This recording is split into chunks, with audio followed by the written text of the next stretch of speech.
The bad grade incident. Willard Miller was a casual, calm, and boring, but fairly nice student while attending a school in Fairfield, Iowa. He took a Spanish class with plans to pass and eventually study abroad in Spain. Noe McGraber was a 66-year-old Spanish teacher who also attended Fairfield High School. She had been teaching for years with a reputation for being firm but fair. But on November 2nd, 2021, she had just posted semester grades, and one of her students was failing her class. The student was Miller, and the bad grade put his academic standing at risk. With the failed class on his transcript, he would now never be able to travel abroad to Spain. Miller's mother showed up to Graber's class to have a meeting about his academic performance. They sat for a while, shared concerns, made a couple of jokes, and then, well, that was it. The meeting went well for all three of them, and after they left, each individual went back to their home except for Graver. While on a daily walk at Chaka Park, she'd bump into Miller. Although she thought the student already went home, she'd wave hi to him. He smiled in return, and then he proceeded to smash her in the face with a baseball bat as hard as he possibly could. Let's pause here for a second. You see, ever since Miller had failed his class in fall, other students reported that he began slowly making dark jokes about Graber just suddenly disappearing. These jokes slowly evolved into intentions when Miller was caught searching things on Google in regards to if students would be given an automatic pass in their class if their teacher passed away midterm. For some odd reason, a failed semester was enough to cause Miller to snap. And another student named Jeremy Goodale wanted to join him on his nefarious and ridiculously stupid mission to a teacher for his grades. At this point, you could probably guess what happened. Goodale stayed on watch as Miller struck the Spanish teacher again and again with a baseball bat, swinging as hard as he could. Although you would assume that this shameful atrocity was over, the two students didn't stop there. Miller handed the bat over to Goodale because she was still alive. They kept hitting her over and over again, fracturing her skull and causing irreparable damage. When they finally stopped, they dragged her body off the path, covered it with a tarp they brought specifically for this purpose. Then they took her van and drove it to a remote rural road to make her disappearance look random. Her body was discovered the next day by other park visitors. Shortly after her passing, Miller and Goodale were arrested within days after saying things like, "That teacher failed the wrong students, and I caught a body with a bat." The two idiots shamelessly bragged about their deed until it landed them in handcuffs. And in April 2023, both pleaded guilty to their crimes. Miller received life with parole eligibility after 35 years. Goodale got life with parole after 25 years. There's something about failing students from schools that for some odd reason always brings out the worst in them. The overreaction incident. Abby Zwer was a 25-year-old first-grade teacher at Richneck Elementary School in Newport News, Virginia. January 6th started ordinarily like any other day, but one of her students, a boy who was 14 years old, had been acting up all morning. He'd get up repeatedly, disrupt the class, and ignore instructions. The guy was having a blast, but he was out of control, so Abby kept telling him to sit down. At one point, frustrated by being told to sit down again, the fella threw his hands up in the air and yelled, "Fine." As his arms came down, he deliberately knocked the teacher's phone off her desk, shattering the screen. She had to send him to the office, and school policy required consequences for property damage. So, he was suspended and went home angry. His mother was notified, but there was something the school administrators didn't know about. The family kept a loaded-up pew-pew at home, and the boy knew exactly where it was. After serving the suspension, he returned to school. Security didn't thoroughly search his pockets because they seemed too small to hold anything dangerous. And besides, what possible threat could someone as small as him actually pose? He walked into the burner's classroom while she helped another student. She looked up and saw him standing there in the doorway. Suddenly, he pulled out the weapon, and before she could react, yeah, pew-pew. I probably can't talk too deeply about this on YouTube, but she was struck directly in the chest. The other students screamed, and the perp dropped his weapon and quickly ran out of the class.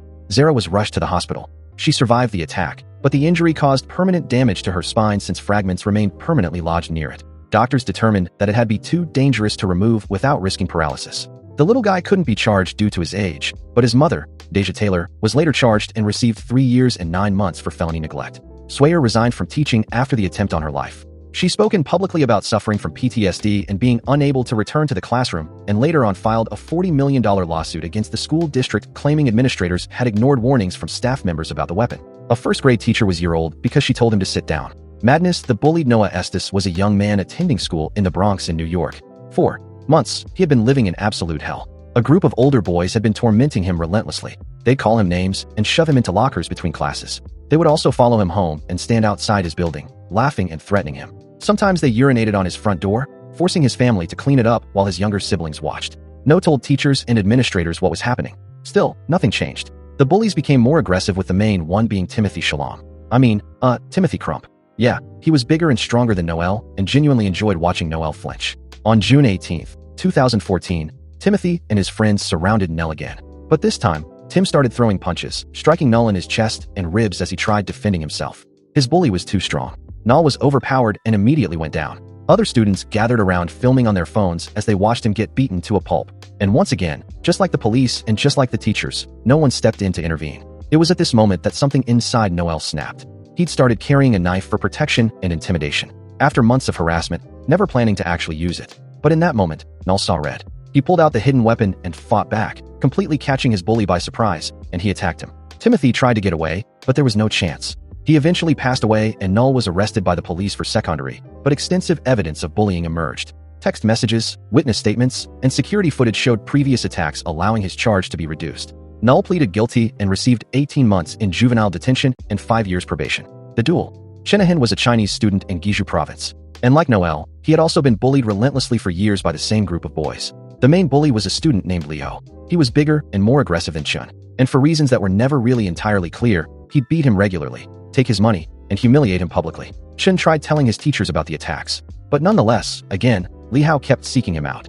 And on April 30th, Li Hao and several gang friends cornered Chun in an alleyway near school after classes ended. But this time felt different from the usual beatings.